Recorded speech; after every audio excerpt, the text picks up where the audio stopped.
বিহারী, এমনি করে অনেক নাম এই গৌরসুন্দরের হলো। কৃষ্ণলীলাতে যেমন গর্গাচার্য তিনি কৃষ্ণের নাম রাখতে গিয়ে নিজেই হারিয়ে ফেললেন নিজেকে। সেই গর্গাচার্য ধ্যানে দেখলেন এই কৃষ্ণকে, তিনি দেখলেন আসন বন্যাশ্রয় ঝস্য গৃহ্ণত অনুযুগম তনু শুক্ল রক্তস্তথা পীত ইদানীম কৃষ্ণতাম গতা। এই বালক তিনি 4 যুগে 4 মূর্তিতে আসেন। কলিযুগে ইনি পীত বর্ণে স্বর্ণ বর্ণে অবতীর্ণ হন। অতএব সেই জগন্নাথ মিশ্র আজ নামকরণ কালে সচিমাতা এবং তার যে পিতা তিনি নামকরণ করলেন গৌরের। আসুন আমরা সেই ভগবানের নাম, যে নাম শ্রবণ করে জীব সিংহ যেমন যদি চিৎকার করে হুঙ্কার করে চতুর্দিকে পশু যেমন পালিয়ে যায়, তেমনি জীবের হৃদয়ের মধ্যে যদি সেই গৌরের নাম হুঙ্কৃত হয়, উচ্চস্বরের নাদ হতে থাকে, তাহলে কাম ক্রোধ লোভ মোহ এই সমস্ত আমার হৃদয়ের শত্রুগুলো তারা দূরে চলে যাবে। শুনিয়া গোবিন্দ রাব ছুটিয়া পালায় সব, সিংহ রবে যেন করিগণ। নিতাই গৌর প্রেমানন্দে। অন্যান্য ঋষি মুনি সকলেই মহাপ্রভুর সেই বাল্যরূপ দর্শনের জন্য উপস্থিত হয়েছে এবং বিধিবৎ মহাপ্রভুর উপনয়ন সংস্কার। সেই সময় ব্রহ্মচারী বেশ, হাতে কমণ্ডলু কৌপিন ধারণ করানো হয়েছে। হ্যাঁ, একেবারেই সেই বামন রূপে প্রতিভাত হলো। গৌরসুন্দর তিনি বামন রূপেতে প্রকাশিত হলেন। সকলেই দর্শন করে বামন দেবের স্মৃতি জাগরণ হলো। তিনি যেমন বামন লীলাতে অবতীর্ণ হয়ে ভিক্ষা মাগতে চলে গেছিলেন বলি মহারাজের কাছে, সেই যে বামন রূপ আজ গৌর লীলাতে প্রকট করলেন। বলুন বামন ভগবান কি। ভিক্ষা মাগলেন, এনে গুরুকে এসে অর্পণ করলেন। মহাপ্রভুর এমনি করে উপনয়ন সংস্কার আগে সচিমা একদিন জগন্নাথ মিশ্রকে বলছেন, জানো আজকে একজন এলেন একেবারেই দুধের মতো বস্ত্র ধারণ করে, 4 মুখ, হংসপীঠ থেকে নেমে আমার বালককে প্রণাম করলেন, স্তুতি করলেন, আর আমাকেও প্রণাম করছেন। আমি ভয়ে পালিয়ে এলাম। কোনোদিন দেখছেন পঞ্চানন, তিনি এসে গৌর গোপালকে প্রদক্ষিণ করছেন। কখনো ইন্দ্র চন্দ্র বরুণ রুদ্রাদি তারা সেই ভগবানের বালক রূপ দর্শনের জন্য এসে কখনো প্রদক্ষিণ, কখনো প্রণাম, কখনো স্তুতি। সচিমাতা কখনো ভয় পান, কখনো বা প্রসন্ন হন। এমনি করে মহাপ্রভুর বাল্য লীলা অতিবাহিত হচ্ছে। একদিন এক তৈথিক ব্রাহ্মণ,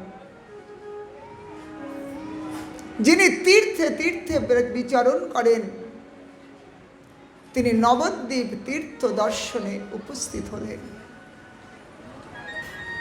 নবদ্বীপে এসে শুনলেন যে এখানে সচিমাতা তিনি সন্ন্যাসীদের পুত্রবতে স্নেহ করেন। কোনো সন্ন্যাসী দেখলে আনন্দের ঠিকানা থাকে না। তাই দেখিয়ে দিলেন যে ওই দেখো ওই শচী মায়ের বাড়ি, ওইখানে যাও। সন্ধ্যা হব হব সেই সময় সেই তৈথিক বিপ্র তিনি শচী মায়ের বাড়িতে অতিথি হলেন। জগন্নাথ মিশ্র শচী মাতা অত্যন্ত আনন্দিত। সেই ব্রাহ্মণের গলাতে একটি ঝোলা, ঝোলার মধ্যে শালগ্রাম শিলা, সেই 12টি শিলা তিনি সেবা করেন। আজ জগন্নাথ মিশ্রের বাড়িতে এসেছেন। জগন্নাথ মিশ্র যথাযোগ্য সম্মান করে বললেন, হে বিপ্রবর, আপনি আপনার ইষ্টদেবকে সপাক ভোজন করান, রন্ধনাদি কার্য করান। ব্রাহ্মণ বললেন, দেখো তোমাদের যদি ইচ্ছা হয় আমি নিশ্চয়ই করব। আজ ভোজনের সমস্ত ব্যবস্থা করেছেন। সপাক রন্ধন হলো, ব্রাহ্মণ নিজে করলেন। ব্রাহ্মণ যখন ভোগ লাগালেন, সেই 12 অক্ষর গোপাল মন্ত্র জপ করছেন। 12 অক্ষর গোপাল মন্ত্র, ইষ্ট মন্ত্র জপ করলেন। জপ করতেই সম্মুখে দেখলেন সেই গৌর গোপাল এসে উপস্থিত হচ্ছে। গৌর গোপাল ওই অন্ন নিয়ে, এক মুষ্টি অন্ন তিনি মুখে দিলেন। ব্রাহ্মণ হায় হায় করতে লাগলেন, হায় হায়, এই কার দুষ্টু বালক আমার অন্ন উচ্ছিষ্ট করে দিল, আমার গোপালের ভোগ হলো না। আওয়াজ শুনে ছুটে আসলেন শচী মাতা। দেখলেন, আরে তুই এখানে কিসের জন্য এসছিস? কে তোকে আসতে বলেছে এখানে? একেবারেই গৌর গোপালকে ভৎসনা করতে লাগলেন। জগন্নাথ মিশ্র যখন শুনলেন যে বালক ভোগ নষ্ট করে দিয়েছে, দুঃখী হলেন। কত অনুরোধে ওই ব্রাহ্মণ ভোজন বানালেন। আজ গৌর গোপাল সেই ভোগ নষ্ট করে দিল। এদিকে দুবারা যে প্রণাম করে বলছেন মিশ্রবর, হে ব্রাহ্মণ ঠাকুর, আমি জানি আপনার কষ্ট হবে, কিন্তু গৃহস্থের বাড়িতে আপনি উপবাসী থাকবেন, এটা কি করে সম্ভব? অতএব আমার অনুরোধ, আপনি পুনরায় রন্ধন করুন, আপনার ইষ্টকে ভোগ দিয়ে আপনি সেবা করবেন। দেখো মিশ্র, আর চেষ্টা করতে হবে না, আমি ফলাহার করেই রাত্রি বিচরণ করব। কিন্তু মিশ্রবর মানলেন না। পুনরায় আবার রন্ধনের কার্য হলো। তিনি রন্ধনের সমস্ত ব্যবস্থা করে দিলেন। পুনরায় আবার রন্ধন হলো। রন্ধন করে ওই গৌর গোপাল এখন শয়নে গেছেন। রাত্রি অধিক হয়েছে, তাকে একটি ঘরের মধ্যে রেখে বাইরের থেকে শিকল তুলে দেওয়া হয়েছে যাতে আর না আসতে পারে। সবাই বললেন, আর চিন্তা নাই, দুষ্ট বালক ঘরের মধ্যে আটকানো আছে। সেই তৈথিক ব্রাহ্মণ তিনি গোপাল মন্ত্র উচ্চারণ করছেন অর্ধ নিমিলিত নেত্রে। সম্মুখে সেই অন্নভোগ, যেই মন্ত্র উচ্চারণ করলেন, ইষ্টকে আহ্বান করলেন, সেই ইষ্ট স্বয়ং এসে সামনে দাঁড়িয়ে পড়ল গৌর গোপাল। গৌর গোপাল দাঁড়িয়ে পড়েছেন, আর তেমনি হাসতে হাসতে আর এক মুঠো অন্ন নিয়ে মুখে দিলেন। বিপ্র অত্যন্ত চমকিত হয়ে উঠলেন, একই, এই তো বালক একেবারে সকলের দ্বারা রক্ষিত ছিল, যাতে আসতে না পারে। এলো কি করে? একেবারেই আর্তনাদ করতে লাগলেন, কে আছো? এই দেখো সেই দুষ্ট বালক পুনরায় আবার আমার ভোগ নষ্ট করে দিল।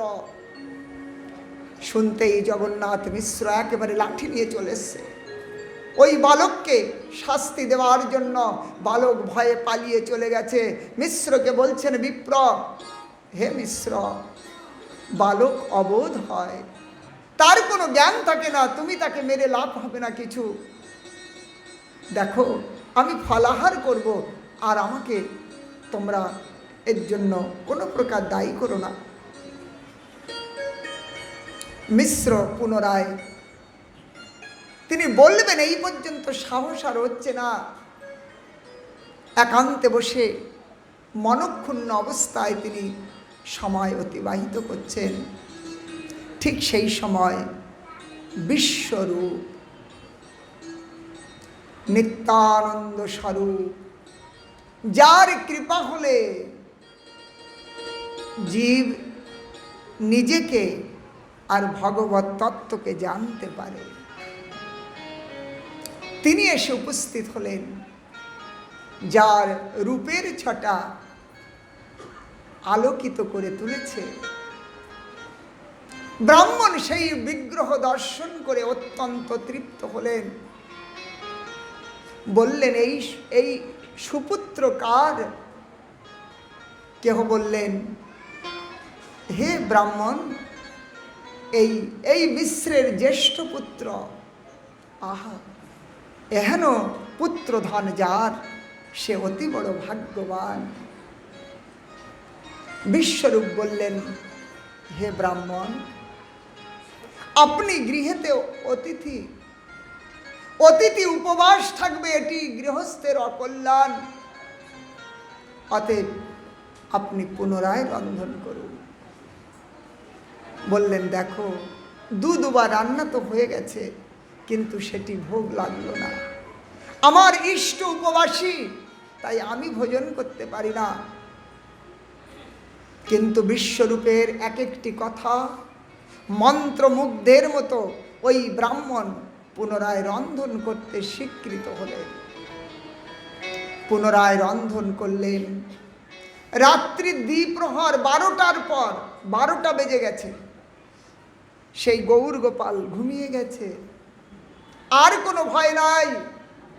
সকলে বললেন, গৌর গোপাল ঘুমিয়ে গেছে, বালক ঘুমিয়েছে, কোনো চিন্তা নাই, আপনি নিশ্চিন্তে আপনার ইষ্টকে ভোগ লাগান। ভক্ত পুনরায় সেই ইষ্টকে ভোগ প্রদান করে মন্ত্র উচ্চারণ করছেন। মন্ত্র উচ্চারণ মাত্র সেই গৌর গোপাল সম্মুখে এসে উপস্থিত হল। আজ মহাপ্রভুর প্রসন্ন বদন, হাসছেন। বিপ্র বিপ্র উচ্চস্বরে চিৎকার করে বলছে, কে আছো? এই সেই বালক চলে এসছে। কিন্তু মহাপ্রভুর মহামায়া সবাইকে মোহিত করে তুলল। সকলেই যোগ নিদ্রায় শায়িত হলো। কেউ জানতে পারলেন না, কেউ শুনতে পেলেন না ওই বিপ্রের চিৎকার। মহাপ্রভু আঙুল তুলে বলছেন, হে ব্রাহ্মণ, তুমি তো বড়ই ভালো লোক দেখছি। বারবার তুমি আমাকে নিমন্ত্রণ করছো, তাই তো আমি আসছি।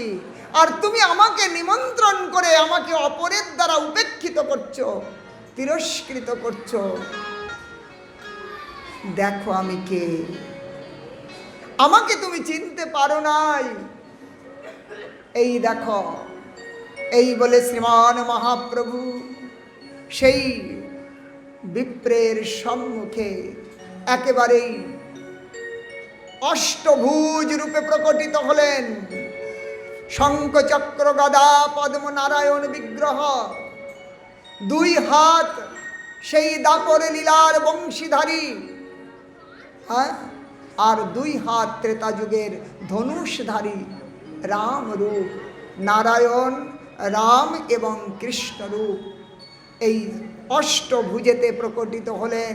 অষ্টভুজের মধ্যে ষড়ভুজ লুপ্ত হয়ে গেল, দ্বিভুজ কৃষ্ণ বিগ্রহ দর্শন করলেন, দেখলেন সেখানে সেই বৃন্দাবন, সেই গোপ গোপী গোবর্ধন যমুনা পুলিন, সেখানে শ্রীমতী রাধা ঠাকুরানী, সেই সমস্ত বৃন্দাবনের শোভা দর্শন করে এই বিপ্র মূর্ছিত হয়ে পড়লেন, লুটিয়ে পড়লেন গৌর চরণে, আর অশ্রু জলে গৌর চরণ ভিজিয়ে দিল।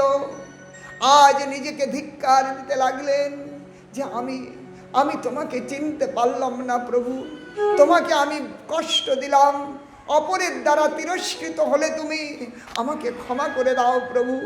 এই আমার দুষ্টু চোখ তোমাকে চিনতে পারে নাই। নিজেকে আর্তনাদ করতে লাগলেন, নিজেকে অপরাধী মানতে লাগলেন, আর মহাপ্রভুর চরণে লুটিয়ে পড়লেন। মহাপ্রভু তারকে স্পর্শ করলেন, তার রোমাঞ্চ, কম্পাশ্রু, পুলক ধার, গদগদ বাণী পুলকিত হতে লাগলো, অষ্টসাত্ত্বিক বিকার এসে উপস্থিত হলো। মহাপ্রভু বললেন, হে বিপ্র, এমনি রূপে আমি যখন নন্দালয়ে জন্মেছিলাম তখন তুমিও আমার ওই গৌর রূপ দর্শনে, বালক রূপ দর্শনে পৌঁছেছিলে, আমিও এমনি কৌতুক করে তোমাকে দর্শন দিয়েছিলাম। তবে আমার এই রূপ, আমার এই লীলা সঙ্গোপন রাখবে। যদি প্রকাশ করেছো তাহলে আমার কার্য সিদ্ধি হবে না, সিদ্ধি হলেও সেটা আনন্দ হবে না, অতএব এটি গুপ্ত লুপ্ত রাখবে। আজ মহাপ্রভু অন্তর্ধান হলেন, সমস্ত মিশ্র পরিবার জেগে উঠল। আজ ওই বিপ্র পুলকিত অঙ্গে সেই প্রসাদ সর্বাঙ্গে মৃক্ষণ করছেন, আর নেত্র জলে ভেসে সেই অন্ন সেবন করছেন, আর নিজেকে ধিক্কার দিচ্ছেন যে প্রভু আমি তোমাকে চিনতে পারি নাই। সমস্ত পরিবার প্রসন্ন হলেন ওই বিপ্রের ভোজন দেখে। ওই বিপ্র নবদ্বীপ ছেড়ে আর গেলেন না। নবদ্বীপে এক রাস্তার ধারে ছোট্ট কুটির বেঁধে সেইখানে অবস্থান করতে লাগলেন। যে আর তীর্থ কোথায়, যে তীর্থে স্বয়ং প্রভু বিরাজমান, সেই তীর্থ পরিত্যাগ করে আর অন্যত্র কোথায় যাব। নবদ্বীপে বাস করতে লাগলেন। যাতায়াতে সেই গৌরকে ষষ্ঠাঙ্গে দণ্ডবাদ প্রণাম, বারবার সে রাস্তা দিয়ে যাচ্ছেন, মহাপ্রভুর সেই রূপ দর্শন করে নেত্র সফল করছেন, জীবন সফল করলেন ওই বিপ্র। নিতাই গৌর প্রেমানন্দে হরি হরি বল। ভজ মোর গৌরাঙ্গ চরণ। আরে ভাই ভজ মোর গৌরাঙ্গ চরণ। আরে ভাই ভজ মোর গৌরাঙ্গ চরণ। ভজ মোর গৌরাঙ্গ চরণ।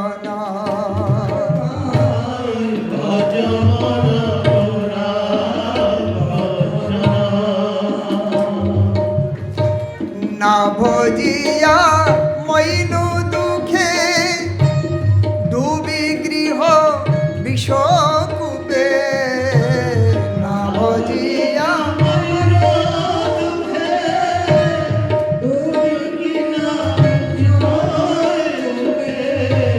দগ্ধ কইল এ পাঁচ পরাণ। দগ্ধ কইল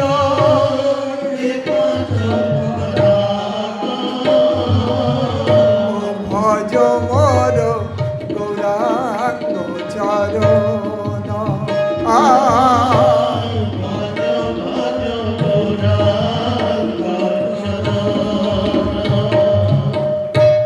তাপত্রয় বিষানলে অহর্নিশি হিয়া জলে। তাপত্রয়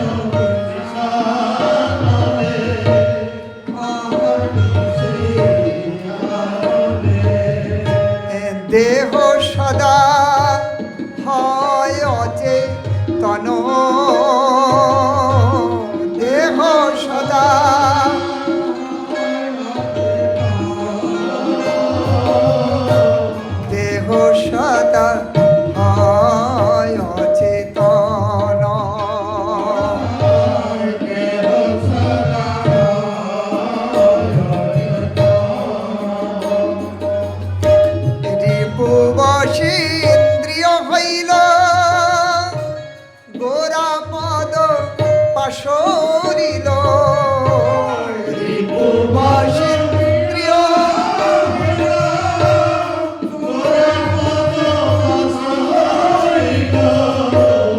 রিপুবাসেন্দ্রিয় হইল গোরা পদ পাশরিল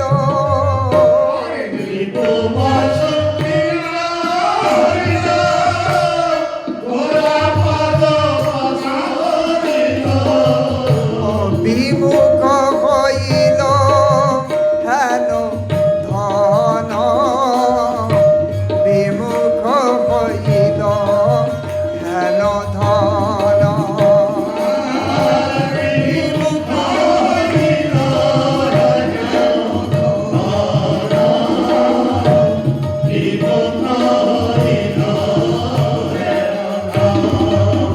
আরে ভাই ভজ মোর গৌরাঙ্গ চরণ আরে ভাই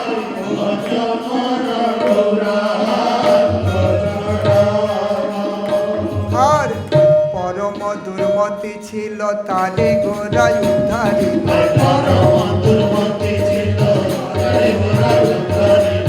পরম দুর্মতি ছিল তারে গোরায় উদ্ধারিল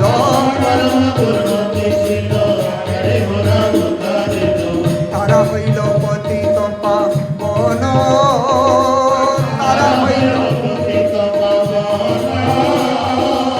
তারা হইল পতিত পাবন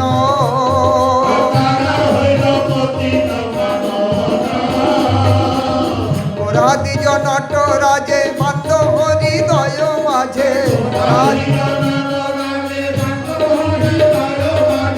গোরাদিজ নটরাজে বান্ধ হৃদয় মাঝে কি করিবে সংসার সমন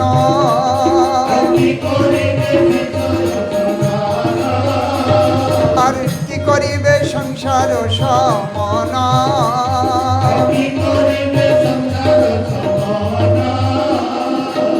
হেম গৌর দয়াময় ছাড়ি সব লাজ ভয় হেন গৌর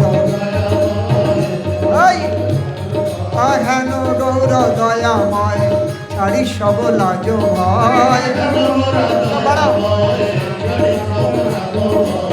তাই মনে লহরে শরণ তাই মনে লহরে শরণ তাই মনে লহরে শরণ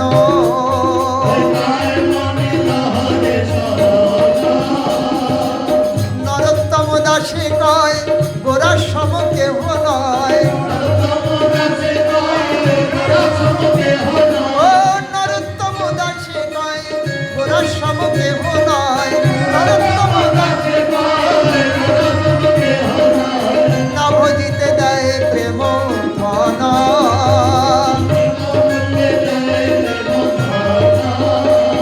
ও না ভজিতে দেয় প্রেম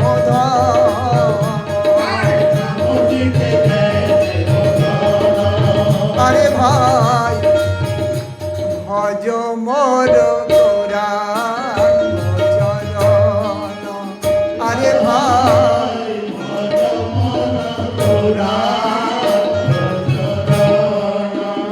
আর ভজ মোর গৌরাঙ্গ চরণ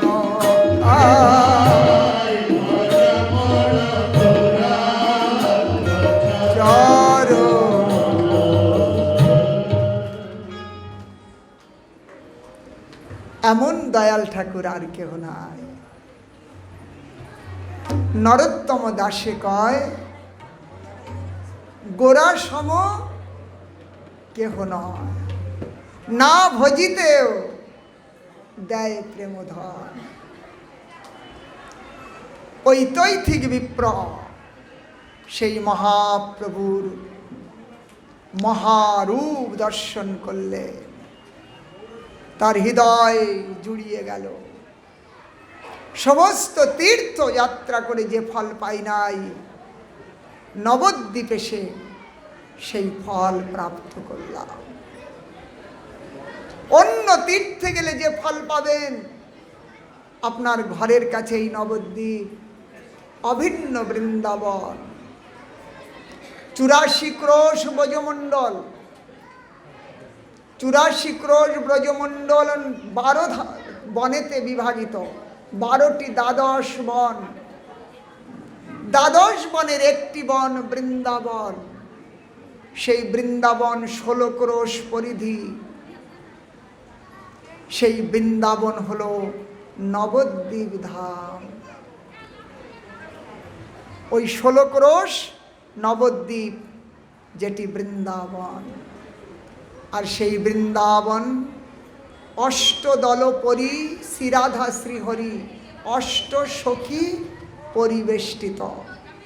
একটি দ্বীপ মাঝখানে মায়াপুর, তার 8টা দ্বীপ চতুর্দিকে, অষ্টদ্বীপ, অষ্টপদ্ম পাপড়ি, আর মাঝখানে কর্ণিকা, যেখানে মধু থাকে। পদ্মের মধু কোথায় থাকে? মাঝখানে তো। তাহলে চতুর্দিকে পাপড়ি, মাঝখানে মধু, মধু ভরা সেই মকরন্দ। আমার যুগল সরকার, সেই যুগল সরকার প্রেম রস আস্বাদন করতে ওই দুইজন এক হয়ে গৌর রূপেতে এই নবদ্বীপ ধামেতে প্রকটিত হয়েছে। অতএব সেই ধাম একবার দর্শন মাত্র জীবের সমস্ত ধাম দর্শন হয়ে যায়, কোনো ধাম দর্শনের বাকি থাকে না।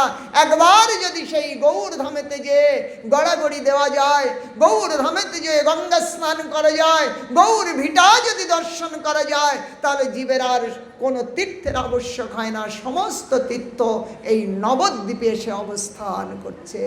অতএব ওই তৈথিক বিপ্র তিনি নবদ্বীপ ধামকে সর্বস্ব জেনে সেই নবদ্বীপে আশ্রয় করলেন। বলুন শ্রী নবদ্বীপ ধাম কি, শ্রী গঙ্গা মহারানী কি। আগে শ্রীমান মহাপ্রভুর চাপলতা আরো বাড়তে লাগলো। একদিন গৌর সুন্দর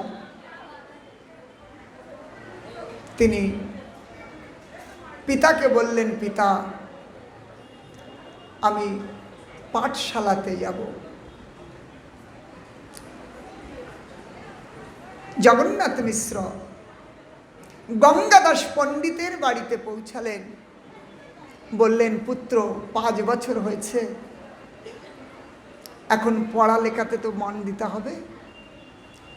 এই গৌরীদাস গঙ্গাদাস পণ্ডিতের টোলেতে উপস্থিত হলেন, আর গঙ্গাদাসকে প্রণাম করে বললেন, হে পণ্ডিত, আপনি যদি আমার পুত্রকে একটু বিদ্যা অধ্যয়ন করেন, আমার জীবন ধন্য হবে। গঙ্গাদাস পণ্ডিত, যিনি কৃষ্ণলীলায় সান্দীপনী মুনি ছিলেন, যার কাছে কৃষ্ণ বলরাম বিদ্যা অধ্যয়ন করেছিলেন, সেই গৌর লীলাতে গঙ্গাদাস পণ্ডিত হয়ে আসে।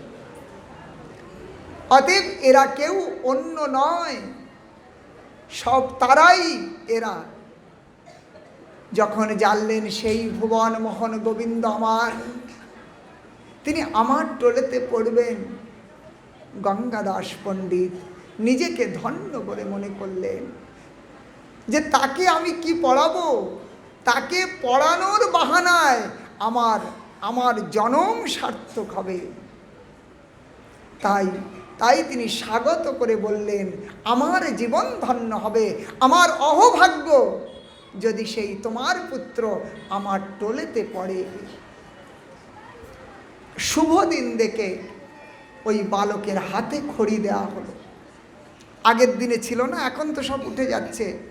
সরস্বতী পূজার দিনে বালককে খাতা পেন দিয়ে, স্লেট পেন্সিলে হাত ধরে ব্রাহ্মণ, ওই সরস্বতীর আশীর্বাদ দিয়ে তাকে লেখা করাতো, যে এইবার তুমি লেখাপড়া শুরু করো।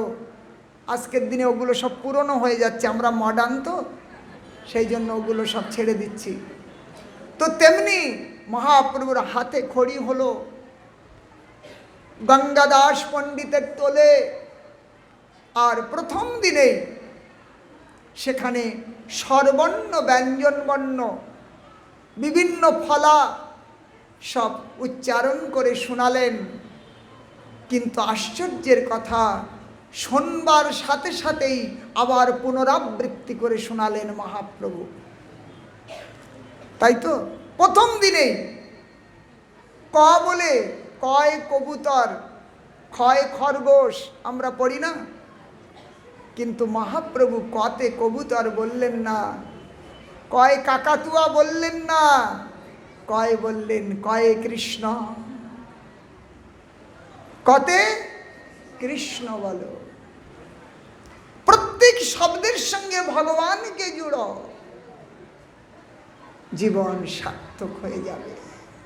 তাহলে ব্যর্থ যাবে না সময়। প্রত্যেকটি বস্তুর সঙ্গে ভগবৎ সম্বন্ধ। করতি যৎ যৎ সকলম পরস্ময়ী নারায়ণেতি সমর্পয়েৎ যৎ।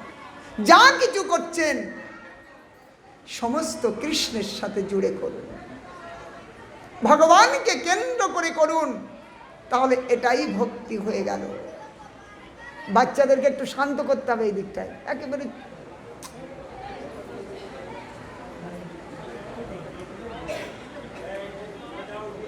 অতএব ভগবানের নামের সাথে জীব গোস্বামী প্রভু, ভালো করে শুনবেন, জীব গোস্বামী প্রভু বৃন্দাবনে গেলেন 16 বৎসর বয়সে। রূপ গোস্বামী এবং সনাতন গোস্বামীর ভ্রাতুষ্পুত্র এই জীব, যিনি এই কাকা জ্যাঠাদেরকে দেখেননি, রূপ সনাতনকে দেখেন নাই, কিন্তু মাতৃমুখে শ্রবণ করেছেন যে তার পিতৃব্য বৃন্দাবনে আছে 2 জন। তাই সেই ছোট্ট বালক জীব গোস্বামী তিনিও গৃহত্যাগ করে বৃন্দাবনে পৌঁছালেন। বৃন্দাবনে পৌঁছে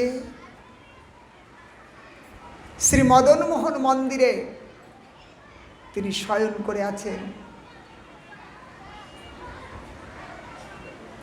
ভগবান আর থাকতে পারলেন না, তাই নিজের গায়ের কাঁথাটা এনে ওই জীব গোস্বামীর গায়ে চড়িয়ে দিয়েছেন।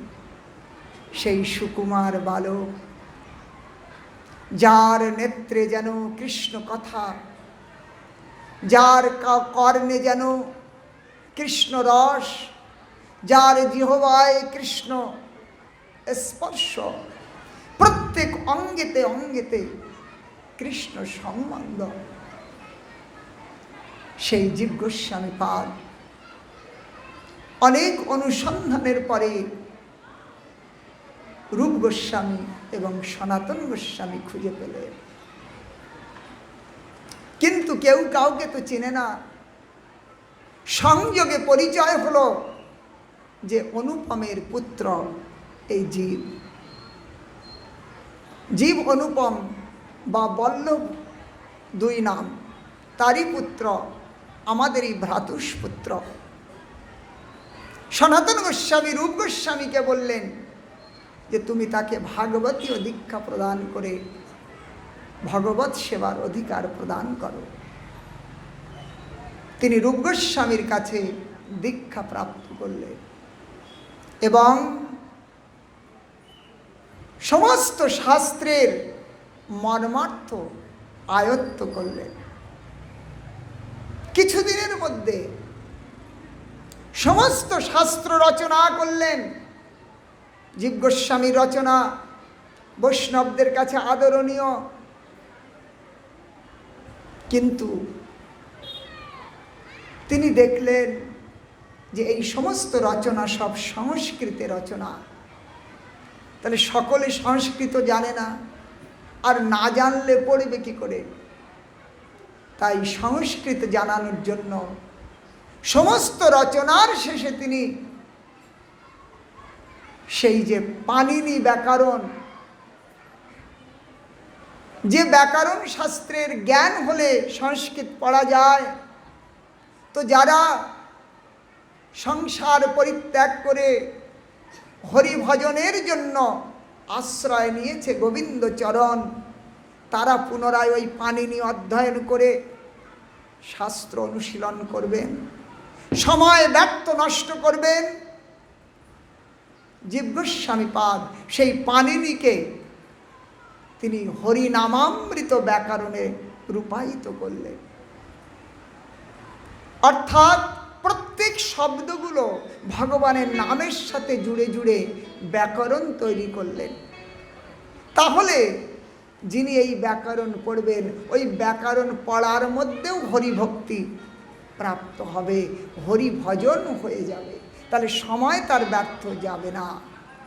তাহলে প্রত্যেক শব্দে ভগবানের সাথে জুড়ে আছে।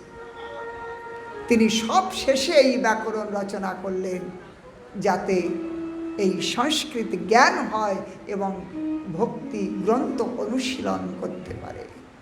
শ্রীমান মহাপ্রভু আমাদের কাছে এই শিক্ষা প্রদান করলেন যে আমরা কৃষ্ণেতে কাকাতুয়া বলে, কতে কাকাতুয়া বলে লাভ কিছু হবে না, বরং কৃষ্ণ বললে তাতে আমাদের পরম লাভ হবে। হ্যাঁ, তাহলে প্রত্যেক শব্দের সঙ্গে ভগবানকে, এই শব্দ শব্দ আমরা রচনা করেছি, বলুন দেখি। ক খ অ আ এগুলো আমরা রচনা কেউ করেছি?